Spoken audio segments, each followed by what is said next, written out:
रखवा सकते हैं। निर्जला एकादशी Z जून 2026 निर्जला एकादशी व्रत कथा।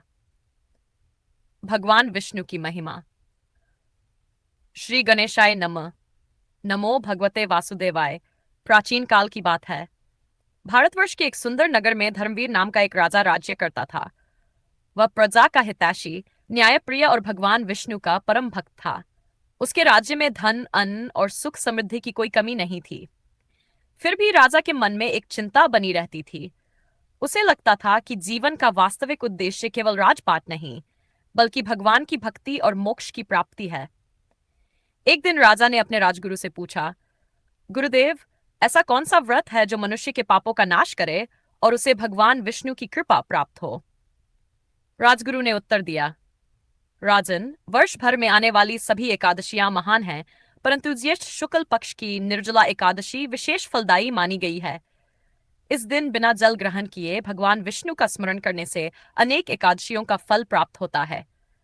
राजा ने आश्चर्य से पूछा, क्या केवल एक दिन का यह व्रत इतना महान है? गुरुदेव बोले, हाँ राजन, इसकी महिमा का वर्णन स्वयं महर्षियों ने किया है। श्रद्धा और नियम पूर्वक किया गया निर्जला एकादशी व्रत मनुष्य के जीवन को पवित्र बना देता है। राजा ने उसी समय संकल्प लिया कि वह निर्जला एकादशी का व्रत अवश्य करेगा। समय बीता गया और ज्येष्ठ मास आया।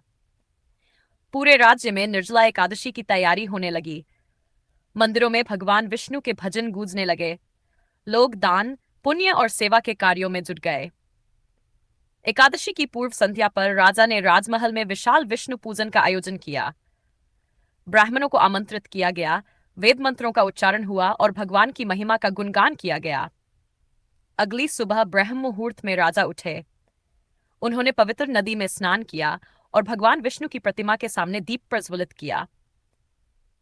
राजा ने हाथ जोड़कर प्रार्थना की, हे नारायण, यदि मेरी भक्ति सच्ची है तो मुझे इस व्रत को पूर्ण करने की शक्ति प्रदान करें।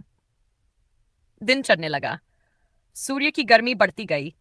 जल का त्याग करने के कारण राजा को प्यास सताने लगी, लेकिन वे निरंतर भगवान का नाम जपते रहे। नमो भगवते वासुदेवाय।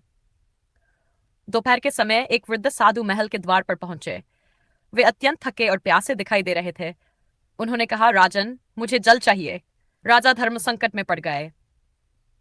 स्वयं व्रत में होने के बावजूद उन्होंने तुरंत सेवकों को आदेश दिया कि साधु को शीतल जल और भोजन प्रदान किया जाए।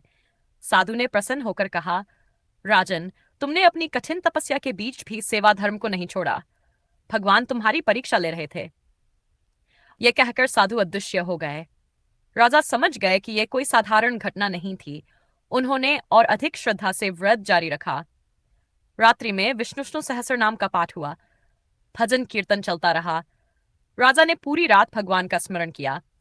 द्वादशी के दिन प्रातःकाल उन्होंने विधिपूर्वक व्रत का पारण किया, ब्राह्मणों को दान दिया और गरीबों को अन्न वस्त्र वितरित किए। उसी रात राजा को स्वप्न में भगवान विष्णु के दिव्य दर्शन हुए। भगवान ने कहा, हे धर्मवीर, तुमने श्रद्धा, सेवा और विश्वास के साथ निर्जला एकादशी का पालन किया है। मैं तुमसे प्रसन्न हूं। तुम्हारे राज्य में सदैव सुख और समृद्धि बनी रहेगी। राजा भाव विभोर हो गए। उन्होंने भगवान को प्रणाम किया और अपना जीवन धर्म तथा भक्ति के मार्ग पर समर्पित कर दिया।